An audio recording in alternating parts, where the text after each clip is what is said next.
Ao final da Segunda Guerra Mundial, a Guerra Fria havia começado. O mundo estava dividido entre duas grandes superpotências, os Estados Unidos e a União Soviética. Não seria uma guerra convencional, com os dois lados nunca lutando diretamente. Em vez disso, seria uma batalha ideológica entre comunismo e capitalismo, Oriente versus Ocidente, e a consequente luta por influência e poder ideológicos. Ambos os lados estocariam armas nucleares, com questões sobre como usá-las, controlá-las e eliminá-las se tornando centrais para o conflito. De Stalin a Reagan, da corrida armamentista à crise dos mísseis de Cuba, do Muro de Berlim ao Vietnã e à Coreia, esta é a história da Guerra Fria.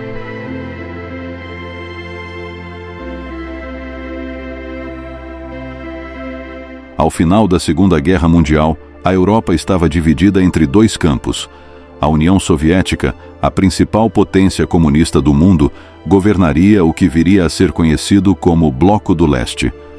Após sofrer quase 27 milhões de baixas durante a guerra, o líder soviético Joseph Stalin ansiava por criar uma zona tampão contra o Ocidente, instalando governos comunistas em toda a Europa Oriental.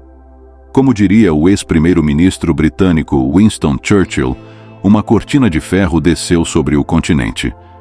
Os Estados Unidos, a principal potência capitalista do mundo, também emergiriam como uma superpotência do pós-guerra.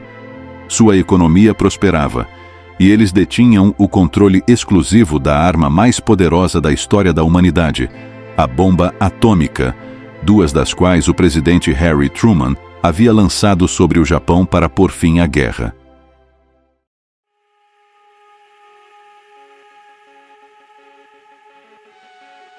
As hostilidades começaram quando Stalin atrasou a retirada das tropas soviéticas do Irã e pressionou a Turquia a lhe dar o controle do Estreito Turco. Desejando conter o expansionismo soviético, o presidente Truman anunciou a doutrina Truman, enviando ajuda militar à Grécia e à Turquia. Era uma política destinada a conter a União Soviética e se tornaria a base da estratégia americana na Guerra Fria pelos anos seguintes. Essa política era conhecida como contenção. Temendo a disseminação do comunismo na Europa, os Estados Unidos também implementaram o Plano Marshall em abril de 1948. Acreditava-se que, ao melhorar as economias europeias, o comunismo perderia seu apelo. O plano forneceu quase os 13 bilhões de dólares em ajuda financeira, incentivando a integração econômica e a promoção do livre mercado. A Alemanha era um dos símbolos mais proeminentes do mundo recém-dividido. Dividido ao meio após a guerra, os soviéticos ocupariam o leste, enquanto a Grã-Bretanha, a França e os Estados Unidos ocupariam o oeste. Berlim, apesar de estar a 160 quilômetros dentro da zona soviética, estava dividida da mesma forma. Em junho de 1948, Stalin iniciaria o bloqueio de Berlim, interrompendo todo o acesso terrestre à cidade na tentativa de expulsar americanos, britânicos e franceses. Mas Truman respondeu rapidamente, iniciando a ponte aérea de Berlim, entregando suprimentos à cidade por 15 meses e forçando Stalin a encerrar o bloqueio. Com as tensões elevadas, os Estados Unidos e seus aliados estabeleceriam um Estado independente na Alemanha Ocidental, a República Federal da Alemanha. Os soviéticos responderiam no mês seguinte, criando a República Democrática Alemã no leste. Em resposta à expansão e influência soviéticas, a OTAN, a Organização do Tratado do Atlântico Norte, foi criada em 1949, reunindo os Estados Unidos, o Canadá e a maior parte da Europa Ocidental em um pacto defensivo contra a União Soviética. Para ajudar a conter a disseminação do comunismo, a CIA seria criada em setembro de 1947, com a organização crescendo em tamanho e força ao longo dos anos seguintes.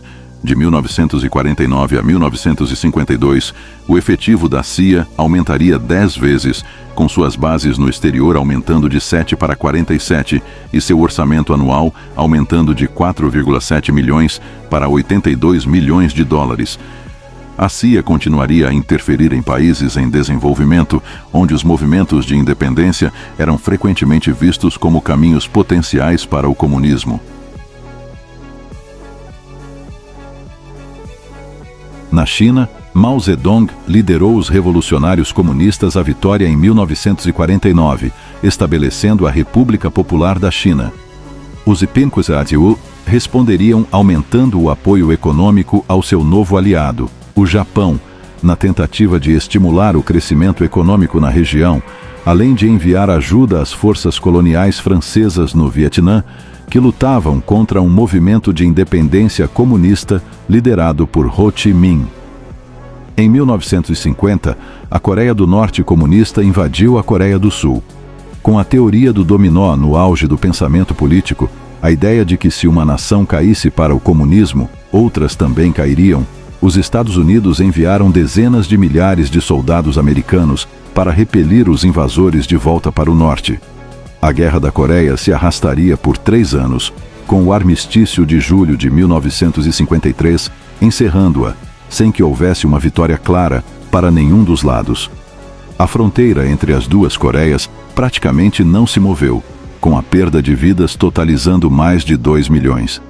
Mas, crucialmente, a Guerra da Coreia mostrou que o comunismo poderia ser contido, sendo a principal ideia por trás de conflitos futuros, em particular o do Vietnã. Após a morte de Stalin em 1953, Nikita Khrushchev assumiu a liderança, criando o Pacto de Varsóvia para conter o crescente poder da OTAN. Mas Khrushchev logo se mostraria um líder provocador e imprevisível. Em novembro de 1956, ele ameaçou a Grã-Bretanha e a França com foguetes após a invasão do Egito, e era conhecido por suas explosões emocionais, supostamente batendo o seu em uma mesa na Assembleia Geral das Nações Unidas de 1960. Quando o novo presidente John F. Kennedy assumiu o poder em 1961, Khrushchev tentou proteger Berlim. Houve cerca de 2,7 milhões de deserções da Alemanha Oriental comunista desde 1949, a maioria das quais escapou por Berlim Ocidental.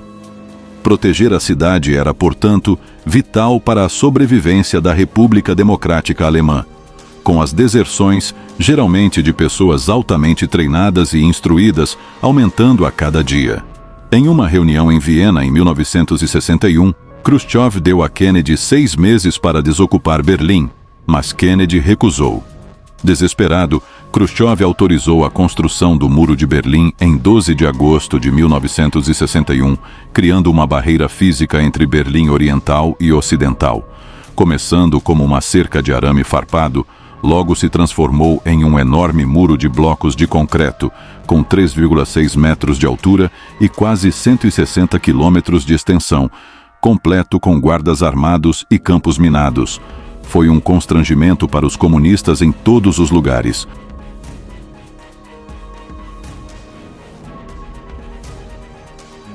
Mas Kennedy também estava enfrentando dificuldades. Cuba havia sido tomada por revolucionários comunistas no início de 1959. Liderados por Fidel Castro, os revolucionários começaram a libertar Cuba de sua dependência econômica e política, recorrendo eventualmente à União Soviética em busca de ajuda. Não desejando uma nação comunista tão próxima, Kennedy tentou derrubar Castro do poder na invasão da Baía dos Porcos, utilizando um grupo de exilados cubanos treinados pela CIA. Mas a tentativa se revelou um desastre, com os invasores se rendendo após apenas 3 dias. Foi um constrangimento para Kennedy e convenceu Khrushchev de que ele precisava proteger Castro, enviando mísseis nucleares para a ilha em 1962. Aviões de reconhecimento americanos logo avistaram os mísseis, fazendo com que Kennedy iniciasse um bloqueio naval de Cuba para impedir a chegada de mais remessas soviéticas. Eles estavam se preparando para uma guerra nuclear. Enquanto as negociações estavam em andamento, um confronto no Atlântico quase terminou em desastre. Navios americanos usaram cargas de profundidade de sinalização para alertar um submarino soviético que havia se aproximado demais do bloqueio. Pensando estarem sob ataque, o capitão do submarino ordenou o lançamento de torpedos nucleares, mas a decisão exigiu a aprovação dos 3 oficiais a bordo. Um dos oficiais, Vassily Arkhipov, recusou-se a prosseguir com o lançamento, impedindo sozinho a eclosão de uma guerra nuclear. No dia seguinte, 28 de outubro, Kennedy e Khrushchev conseguiram chegar a um acordo. Kennedy prometeu não invadir Cuba e Khrushchev removeu os mísseis soviéticos. Foi o momento mais próximo que o mundo já chegou de uma guerra nuclear e impactou significativamente a perspectiva de ambas as potências, com a instalação de uma linha direta entre a Casa Branca e o Kremlin para melhorar a comunicação caso ocorresse outra crise. A próxima grande crise ocorreria no Vietnã, onde os IFEP e os EUA vinham apoiando o Sul em sua luta contra o Norte comunista por quase uma década. Após o assassinato de Kennedy em 1963, seu vice-presidente Lyndon B. Johnson foi o responsável por lidar com o Vietnã. Acreditando que os Estados Unidos pareceriam fracos no cenário internacional se permitissem que o Sul vacilasse no comunismo, Johnson optou por aumentar rapidamente o envolvimento militar americano. Mas a guerra era profundamente impopular e, em 1968, protestos eclodiriam em todo o mundo ocidental. A maior manifestação ocorreu nos Estados Unidos, onde uma juventude politizada se manifestou contra uma guerra que considerava injusta e invencível. A escala do descontentamento foi grande demais para Johnson, que decidiu não se candidatar à reeleição. A guerra duraria mais 5 anos antes que os Silicintua decidissem se retirar, com o Norte comunista assumindo o controle do Sul. Mais de 58 mil americanos morreram, assim como 250 mil soldados sul-vietnamitas. Mais de 1 milhão de soldados norte-vietnamitas e guerrilheiros vietcongues também pereceriam, assim como mais de 2 milhões de civis do Norte e do Sul, e milhares de outros do Laos e do Camboja. Embora a contenção tenha funcionado na Coreia, provou ser ineficaz no Vietnã. Em 1964, a União Soviética passava por diversas dificuldades internas. Khrushchev havia sido deposto e substituído por Leonid Brezhnev, cujo reinado foi marcado por nepotismo, corrupção e estagnação econômica. Os padrões de vida na esfera soviética estavam se deteriorando e a desilusão crescia, com a doutrina Brezhnev reprimindo dissidentes em toda a região com força militar. Isso levaria Brezhnev a buscar uma relação soviético-americana mais estável. Diante de grandes protestos em relação ao Vietnã e ao Camboja, o presidente Richard Nixon também buscava estabilizar as relações. No final de 1969, ele iniciou negociações com Brezhnev sobre um tratado de limitação de armas estratégicas, ou SALT, que congelaria o número existente de mísseis balísticos intercontinentais de ambos os lados. Foi o período da détente, termo francês que se refere ao alívio das tensões entre nações. A détente levaria a uma década tensa, mas relativamente estável, durante a qual ambos os lados tentariam controlar seus arsenais nucleares e evitar conflitos por procuração, mas, no fim das contas, não obtiveram sucesso. Quando Ronald Reagan assumiu a presidência em 1981, a sabedoria convencional sobre como lidar com a União Soviética estava desmoronando. A détente não estava funcionando. Em 1977, os soviéticos instalaram mísseis balísticos SS-20 na Europa Oriental e invadiram o Afeganistão em 1979. Discursos inflamados se tornariam uma marca registrada de Reagan, com ele descrevendo a União Soviética como um império maligno e declarando que a democracia deixaria o marxismo-leninismo no monte de cinzas da história. Mas a visão de Reagan sobre armas nucleares era clara. Ele queria um mundo em que elas não existissem e onde as nações estivessem livres da ameaça de aniquilação total. A única maneira que ele viu de conseguir isso foi forçar os soviéticos a uma nova corrida armamentista que eles perderiam, pressionando-os a aceitar um acordo de redução de armas. Como afirmou Reagan, a escolha deles é se esforçar para manter o ritmo ou concordar com reduções. Essa política seria chamada de paz pela força. A pedra angular dessa política era a Iniciativa de Defesa Estratégica, ou IED. Apelidado de Guerra nas Estrelas pela mídia, o projeto visava criar um novo sistema radical de defesa antimísseis, utilizando lasers e sistemas de mísseis espaciais que pudessem defender contra um ataque nuclear. Reagan sabia que a União Soviética estava muito atrasada em tecnologia de computadores e jamais poderia igualar o atraso, deixando-a perigosamente exposta. Essa política funcionou como previsto, com os soviéticos logo forçados a negociar, reunindo-se com os EUAU em uma cúpula em 1985 para discutir a corrida armamentista nuclear em curso. Mas desta vez, Reagan se encontraria com um novo líder soviético, Mikhail Gorbachev, que se revelaria uma das figuras mais importantes de toda a Guerra Fria. Diante de anos de estagnação econômica e crescente descontentamento na Europa Oriental, Gorbachev sabia que as coisas precisavam mudar. Ele introduziria a perestroika, ou reestruturação, para reformar a economia, e a glasnost, ou transparência, para combater a corrupção e a instabilidade política.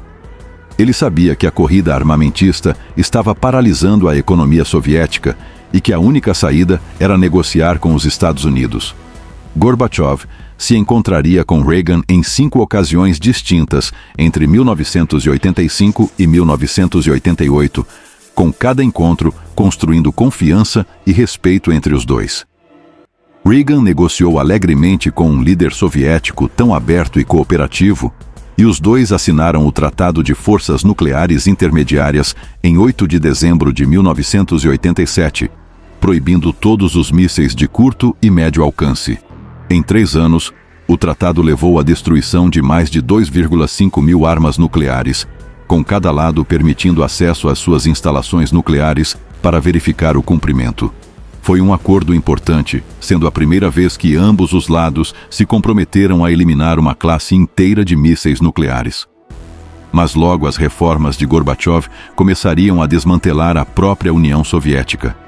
Em dezembro de 1988, ele faria um discurso nas Nações Unidas, prometendo reduzir o efetivo da força terrestre soviética na Europa Oriental em 500 mil de homens, sinalizando que a doutrina Brezhnev não seria mais aplicada. Percebendo que não seriam esmagados pelo exército soviético, reformistas começaram a surgir em toda a Europa Oriental e, em 1989, uma série de revoluções democráticas derrubaria quase todos os governos comunistas. Em 9 de novembro, o monumento mais simbólico da Guerra Fria, o Muro de Berlim, cairia, e a própria Alemanha seria reunificada no ano seguinte. A União Soviética entraria em colapso em 1991, dissolvendo-se em 15 estados independentes, uma conclusão surpreendentemente rápida e sem derramamento de sangue para a Guerra Fria, um conflito que dominou as relações internacionais por mais de 40 anos.